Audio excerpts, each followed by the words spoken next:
Ça chiffre.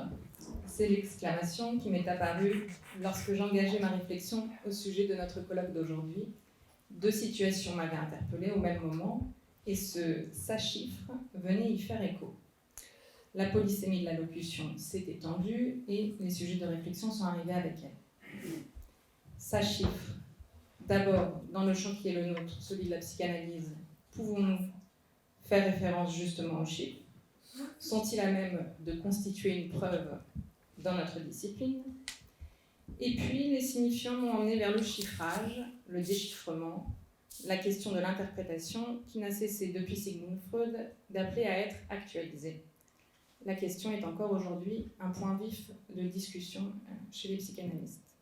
C'est donc un trajet de la preuve à l'interprétation que je vous propose aujourd'hui, dans un propos que j'ai surtout voulu ouvert vers la discussion qui suivra.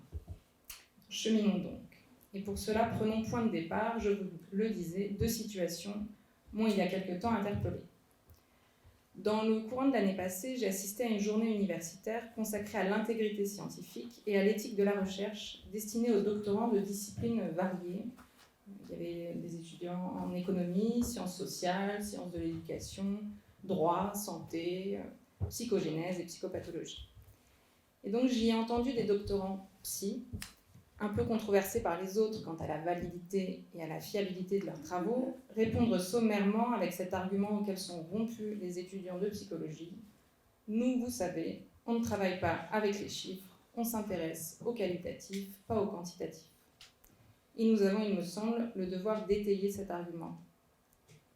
Et puis, quasiment simultanément, il y a eu cette seconde situation dont a rendu compte Warda Ferliko, psychanalyste, membre du RPH, pour avoir assisté le mardi 20 juin 2023 à une rencontre sur la santé mentale organisée par l'Agence nationale de santé publique.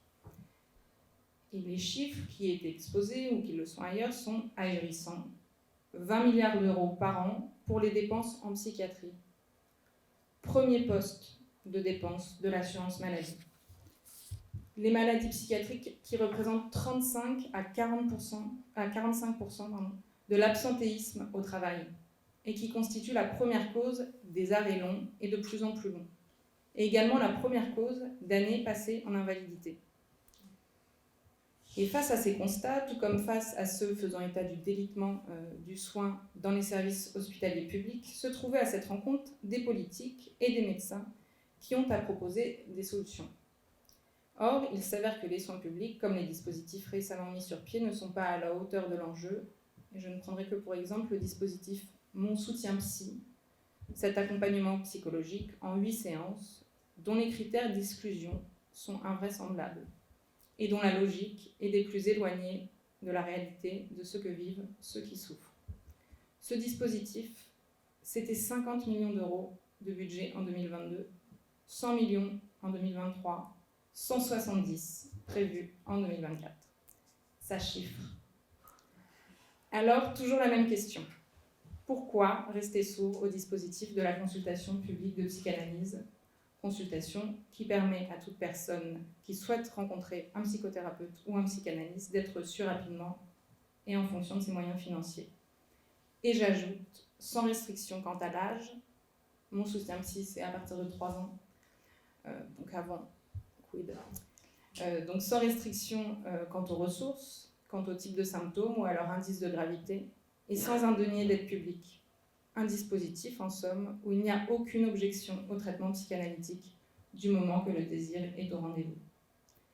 Warda Ferliko, dans son compte-rendu, a eu un positionnement que je trouve courageux, en écrivant « Nous, psychanalystes », donc je la cite, « échouons à rendre compte de l'effectivité de la psychanalyse. Il appartient aux psychanalystes de créer les moyens d'en rendre compte, puisqu'ils sont les témoins privilégiés des résultats de leur clinique sur la vie des êtres qui ont fait le choix de venir dire, et de constater moins de médicaments, moins d'arrêts maladie, moins de suicides, voire pas, du moins au sein du RPH, moins de passages à l'acte, moins d'accidents, moins de plaintes, moins d'imaginaire, davantage de castration symbolique. Je ferme les guillemets. Il est crucial, selon elle, de renouveler notre manière d'en témoigner, car ce qui est attendu, nous dit-elle, de la part des fonctionnaires de l'État et des médecins, c'est ce qui marche, pas comment ça marche. Nous voyons donc d'un côté des acteurs du champ de la recherche en santé mentale se montraient quasi réfractaires aux chiffres, pas de ça chez nous, et de l'autre, des interlocuteurs, agents des pouvoirs publics et médecins notamment, à qui justement des chiffres parleraient, eux qui attendent de nous plutôt des preuves de ce qui fonctionne que du comment cela fonctionne. Je suis d'accord avec Warda Ferlico, nous avons un effort à faire pour rendre compte auprès des pouvoirs publics des effets de la clinique dont nous avons la responsabilité. Peut-être en chiffrant, en effet, en prenant note, chez ceux qui nous rendent visite, des hospitalisations, des recours aux arrêts de travail, des accidents, des passages à l'acte, et aussi des reprises de travail, des créations d'entreprises, des évolutions professionnelles, des familles qui se constituent, que sais-je. Pourquoi pas ? Il ne s'agit pas d'une logique comptable, il ne s'agit pas de tenir des comptes, il s'agit de pouvoir rendre compte des effets du traitement psychanalytique. Cela ne dira pas ce qu'est une psychanalyse, ce qu'elle désigne, ce qui s'y déroule, ce qu'elle transforme fondamentalement chez un être. Mais cela pourrait dire les effets, les résultats auxquels elle peut conduire. Il n'y a rien, me semble-t-il, d'inconvenant à porter de tels témoignages sur notre pratique. Mais, et ce sera là la suite de mon propos, ces éventuels chiffres, ces résultats, tiennent-ils lieu de preuves pour autant ? Pascal-Henri Keller et Patrick Landman, qui ont dirigé l'ouvrage « Ce que les psychanalystes apportent à la société », soulignaient très justement, souvent sont confondus évaluation chiffrée d'efficacité et garantie de scientificité. Or, la démarche scientifique ne se justifie pas ainsi. Je vous propose de suivre ces auteurs qui rendent compte de la manière dont la psychanalyse, après Freud, a vu se développer principalement deux formes d'évaluation de sa validité scientifique. La première est la méthode que l'on peut dire herméneutique, et elle consiste en l'interprétation de cas de patients au regard de la théorie psychanalytique. La seconde s'est voulue méthode de vérification empirique, soucieuse de répondre aux critères de légitimation en vigueur, modelée sur l'evidence-based medicine, la médecine fondée sur les preuves, c'est-à-dire des essais cliniques randomisés visant à évaluer statistiquement l'efficacité et la validité d'un traitement. Ça chiffre. Source de progrès manifeste dans le champ de la médecine, cette méthode ne peut que se heurter à des impasses dans le champ du soin psychique, ne serait-ce que parce que, à nouveau, les protocoles d'inclusion sont si restrictifs qu'ils éliminent d'emblée une grande part des personnes qui manifestent une demande de soins psychiques. Ou encore, il y a l'administration du traitement en double aveugle, donc où le clinicien ignorerait le type de traitement qu'il administre, donc qui est impossible dans notre champ, ou encore le critère du groupe contrôle auquel serait administré un traitement par la parole, placebo, donc à nouveau irréalisable. Ces études appliquent un principe fondamentalement erroné dans le champ qui est le nôtre, celui d'envisager l'homogénéité des traitements et de fait leur possible comparaison, tout comme l'homogénéité des patients et de fait leur possible comparaison. Dans le domaine du soin psychique comme de la santé, le monopole de ces études randomisées signe un recul de la science clinique, pour reprendre le mot du médecin Luc Perrineau.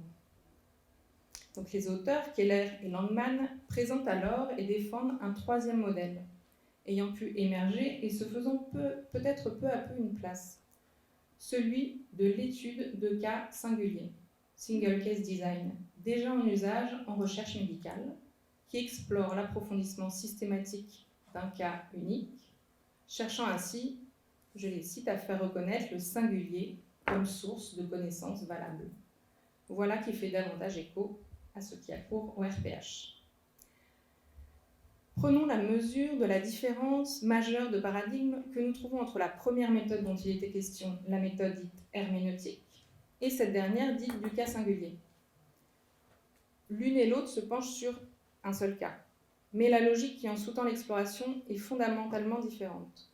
La méthode herméneutique, si courante pourtant, repose sur l'interprétation de cas au regard de la théorie psychanalytique, soit sur une interprétation en rapport avec la cohérence de la théorie et sa déduction clinique, nous disent les auteurs. C'est-à-dire que nous allons avoir des auteurs, donc des psychanalystes, qui interprètent un patient à partir d'un savoir déjà établi. La méthode du cas singulier, elle, va chercher à extraire du matériel clinique ce qui peut venir confirmer ou infirmer une ou des hypothèses qui viendront alimenter l'édifice théorique. Et cela se trouve tout à fait dans le sillage de la pensée freudienne. Régulièrement dans ses écrits, Freud précise s'interdire d'opter pour la démarche spéculative, lui préférant la voie, je le cite, d'une science édifiée sur l'interprétation de l'empirie. Donc il reconnaît imparfaite, aux idées parfois nébuleuses, qui ne demandent qu'à être affinées, modifiées, voire infirmées. Je vous propose de l'écouter dans Pour introduire le narcissisme en 1914, donc où il n'a pas craint d'opérer une quasi-refonte de la psychanalyse, et où il dit « Les idées théoriques ne sont pas au fondement de la science sur lequel tout repose. Ce fondement, au contraire, c'est l'observation seule. Ces idées ne sont pas le soubassement, mais le fait, donc le sommet, de tout l'édifice. Elles peuvent sans dommage être remplacées et enlevées. » Si je disais qu'il y avait résonance avec ce qui a cours au RPH, c'est que nous avons, dans le manuel clinique de psychanalyse dont il a été question, donc paru au printemps 2023 sous la direction de Fernando de Amorim, soutenu cette voie, celle de la clinique et celle du singulier. Peut-être avez-vous eu l'occasion de prendre connaissance de l'ouvrage qui est disponible ici, et je crois que tout à l'heure à 14h, il y aura un moment de présentation et de discussion au sujet du manuel, donc vous êtes vivement conviés à ce moment-là. Cela me semble important de prendre le temps d'en parler dès maintenant, parce que nous avons consacré une partie du manuel aux critères et aux dispositifs d'évaluation de la psychanalyse. Il y en a plusieurs qui se nouent les uns aux autres. Il y a notamment l'évaluation, et je parlerai de celle-ci, l'évaluation cruciale de la sortie de cure d'un psychanalysant. Elle se fait en réunion, donc c'est à partir d'un document qui retrace les moments cruciaux de la cure, et en présence des cliniciens du RPH et de psychanalystes membres d'autres écoles ou sociétés de psychanalyse. C'est ce qui constitue la passe au RPH. C'est de cette manière qu'un clinicien peut se reconnaître et être reconnu psychanalyste. Si nous indiquons que cette évaluation est cruciale, c'est que c'est elle qui va constituer la preuve dans le champ de la psychanalyse. Il sera attesté que l'être qui occupait la position de patient a fait une psychothérapie, puis qu'il est entré en psychanalyse, est devenu psychanalysant, et si la sortie psychanalysée est avérée, qu'il occupe la position de sujet. C'est ce qu'Amorim a nommé la méthode verticale, dont il a déjà été question, va être examiné le discours d'une seule personne, à la différence de la méthode horizontale, qui vient comparer et cumuler les expériences de plusieurs individus. Et qu'il ne soit pas possible de mettre en parallèle l'existence d'un être avec celle d'un autre, c'est la portée même d'une psychanalyse. C'est atteindre et reconnaître que l'existence de l'un est à nul autre pareil. Donc logiquement, la manière de faire science en psychanalyse ne peut que partager ce fait de structure.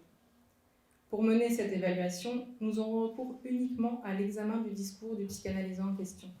La preuve sera apportée par les signifiants que l'être sera allé chercher dans le grand autre barré, pour constituer ce savoir sur lui-même.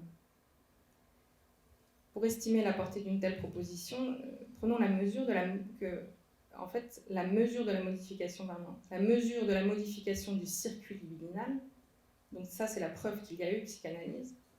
Donc, elle sera évaluée avec rigueur et objectivité au cours de la réunion. Cette preuve, elle sera issue du discours de celui qui a vécu l'expérience et non de l'interprétation du psychanalyste. Donc pas de méthode herméneutique. L'interprétation du psychanalyste ne viendra pas déterminer l'issue de l'évaluation. Et croyez-moi, si une telle tentative avait lieu, elle serait vite déboutée. Voilà une actualisation de la psychanalyse, puisqu'il est question aujourd'hui de discuter des propositions originales à son sujet. Parce qu'aujourd'hui, l'interprétation, elle est encore... Voilà, que ce soit dans la cure elle-même ou dans les moments d'évaluation dans l'école, l'interprétation, elle est issue du discours du psychanalysant. Alors qu'encore aujourd'hui, très souvent, elle est définie comme émanant du psychanalyste. Dans les dictionnaires, j'ai été voir dans les dictionnaires de psychanalyse, parfois c'est l'intervention de l'analyste qui tend à faire surgir un sens nouveau, et puis sinon c'est un terme qui désigne une intervention psychanalytique visant à faire comprendre à un sujet la signification inconsciente de ses actes, de son discours. Donc la perspective est tout autre lorsque c'est au psychanalysant qu'est confiée l'interprétation.